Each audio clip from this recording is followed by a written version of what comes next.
Your kids shouldn't have to survive the same broke initiation rites you did. If your son is 25 and fighting the same basic survival battles you fought at 25, you haven't built a family, you've just repeated a cycle. Success isn't just about how well you live, it's about where your children's floor is located. You start at level 0 so they can start at level 5. Spent money disappears, but invested money works overtime while you sleep. When you buy a $1,000 designer jacket, that money's gone forever.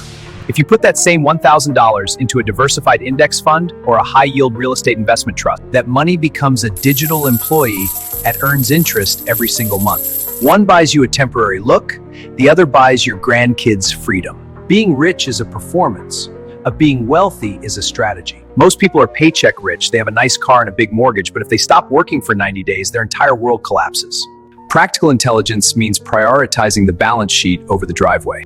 A paid-off rental property isn't flashy, but it's a fortress that protects your family when the economy turns sour. Ownership is the only thing that actually transfers through a will. You can't inherit a lifestyle, but you can inherit a deed. Your children cannot occupy your reputation, but they can occupy a piece of land or collect dividends from a family brokerage account. Real legacy is found in paperwork, life insurance policies, stock portfolios, and business equity, not in your social media feed. Compounding is a slow-motion miracle that requires an early start. One small apartment bought today might feel like a burden, but in 20 years, the mortgage is gone and the rent becomes a scholarship for your child. By the time they are adults, that single asset has scaled into a portfolio. You aren't just buying property, you're buying them options, so they can choose a career based on passion, not just a desperate need for a paycheck. If you died tomorrow, would your kids inherit a check or a bill? It's time to stop looking rich and start being wealthy.